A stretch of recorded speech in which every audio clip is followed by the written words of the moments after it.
Welcome to Test Prep CA7, CA9, Part 1, question number 7, and this is Part B of question number 7. In this one, we're going to do this dot plot that they asked for here.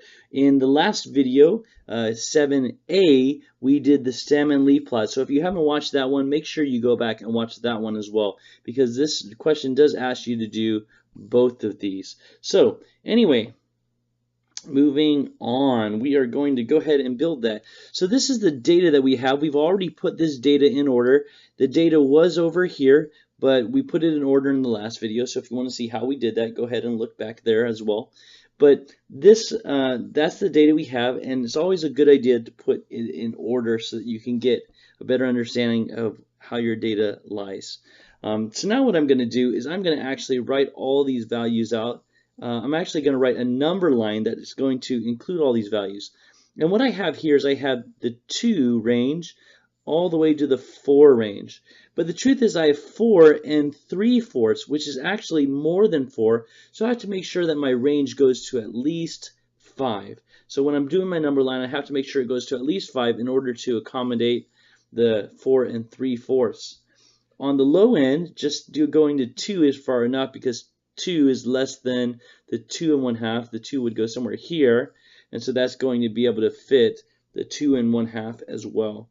So now that I know where my data is and I know all the stuff that I want to do, I'm going to go ahead and actually build that number line. So let me do that real quick.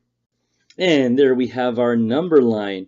As you can see, the number line goes from 2 all the way to 5. And what you can think of when you want to make a dot plot, what you can think of is the dot plot is a lot like a number line, but on that number line you build skyscrapers. And what builds the skyscrapers are these bricks here. So if you have 2 bricks at the 4 and 3/4 location, that building is going to be taller than, say, the 1 brick at the 3 and 1/4 location.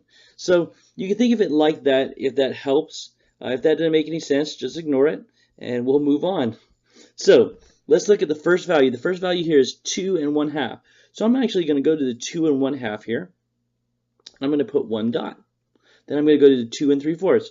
2 3/4 and put 1 dot.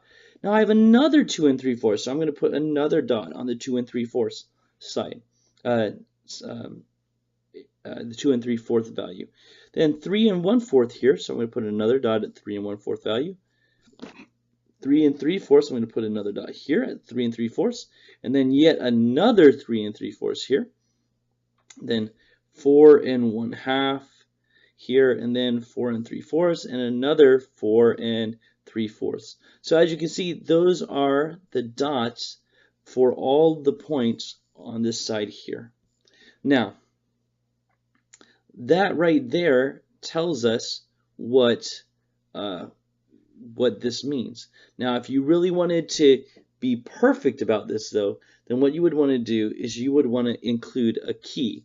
And a key for this might look like this.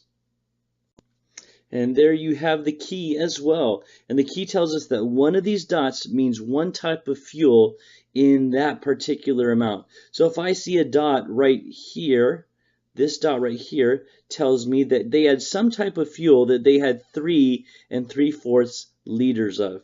And this dot right here tells me that they had some type of fuel that they had 4 1/2 liters of. And so anyway, that's basically how you would go about making and reading this graph here. I hope so far you're having a great test prep and that nothing is going wrong for you and that you're understanding all the questions real well. Don't forget, videos are made to watch as many times as you need to. It's like having Mr. Sims as a tutor in your house. So if you would like to learn this really well, make sure that you are doing all that you need to prepare for the test. Anyway, hope you're having a great day, and I will see you on the next video.